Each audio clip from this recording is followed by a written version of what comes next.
UPSC civil services examination application சம்மந்தமாக நிறைய candidates ஒரு கேள்வியை தொடர்ந்து கேட்டுக்கிட்டே வரீங்க.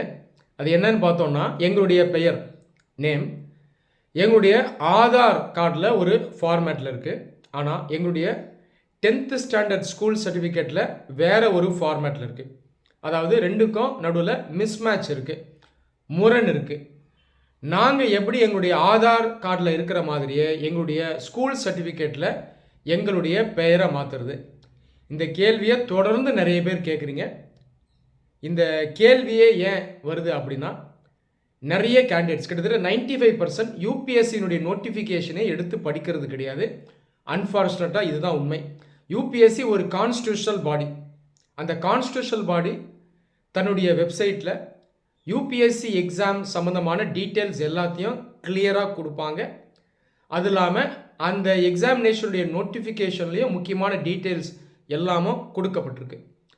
ஆனால் நிறைய மாணவர்கள் இதை படிக்கிறதே இல்லை. இதற்கு பதிலாக என்ன செய்கிறாங்கன்னா, அவங்க சுற்றி இருக்க ஃப்ரெண்ட்ஸ் சொல்கிறது எல்லாத்தையும் மேலோட்டமாக கேட்குறது, அப்படியே நம்புறது. சோஷியல் மீடியாவில் ஸ்ப்ரெட்டாக இருக்கக்கூடிய எல்லா விடயங்களும் மேலோட்டமாக கேட்குறது, அப்படியே நம்புறது. சிம்பிளாக சொல்லணும்னா உண்மையை நம்புறதில்லை. உண்மையை தெரிஞ்சுக்கணும் அப்படின்ற எண்ணமும் அன்ஃபார்ச்சுனேட்டாக நிறைய பேருக்கு இல்லை. ஒரு சிவில் சர்வெண்ட்டு ஆகணும் அப்படின்னு நினைக்கிற ஒருத்தருக்கு முதல் தகுதி என்ன அப்படின்னு பார்த்தீங்கன்னா, கிளாரிட்டி இருக்கணும், தெளிவு இருக்கணும். தயவு செய்து இந்த கிளாரிட்டியை உருவாக்கிக்கங்க.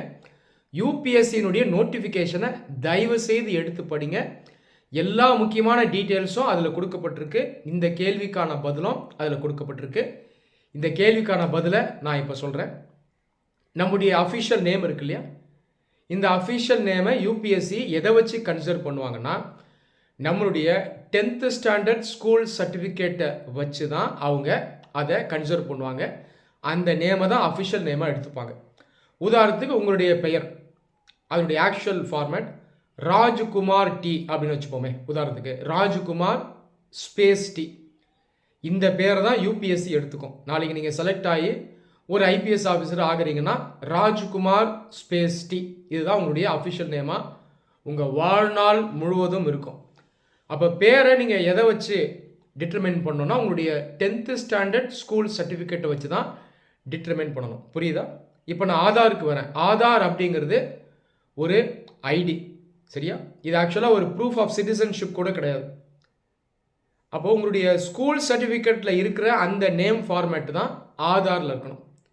இதை நான் இன்னும் சிம்பிளாக எல்லாருக்கும் புரிகிற மாதிரி சொல்கிறேன். உங்களுடைய முகம் இருக்கு இல்லையா, ஃபேஸ் இருக்கு, ஆக்சுவல் ஃபேஸ் இருக்கு இல்லையா, ஃபிசிக்கல் ஃபேஸ், இது உங்களுடைய ஸ்கூல் சர்டிஃபிகேட்டில் இருக்கிற பெயர் மாதிரி. இதுதான் உண்மையானது, இதுதான் கணக்கில் எடுத்துக்கப்படும். இந்த முகத்தை நீங்கள் ஃபோட்டோ எடுக்கிறீங்கன்னு வைங்க, ஃபோட்டோ எடுத்து பிரிண்ட் பண்ணி வச்சுட்டீங்க.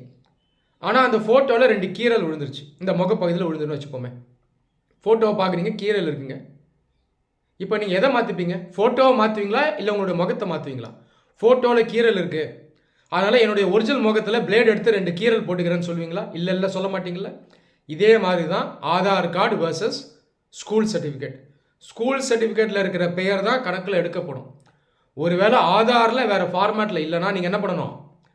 ஆதாரில் தான் மாற்றணும். ஸ்கூல் சர்டிஃபிகேட்டில் இருக்கிற நேம் ஃபார்மேட்டை அப்படியே நீங்கள் ஆதாரில் கொண்டு வரணும். எப்படி ஒரு ஃபோட்டோவில் கீரல் விழுந்துச்சுன்னா ஃபோட்டோவை தான் நம்ம திரும்ப எடுப்போம், முகத்தை நம்ம கீறிக்க மாட்டோம். அந்த மாதிரி நீங்கள் ஸ்கூல் சர்டிஃபிகேட்டில் இருக்கக்கூடிய நேம் ஃபார்மேட்டுக்கு ஒத்து போகிற மாதிரி ஆதார் கார்டில் உங்களுடைய ஃபார்மேட்டை அதுக்கப்புறம் நீங்கள் மாற்றி வச்சுக்கணும்.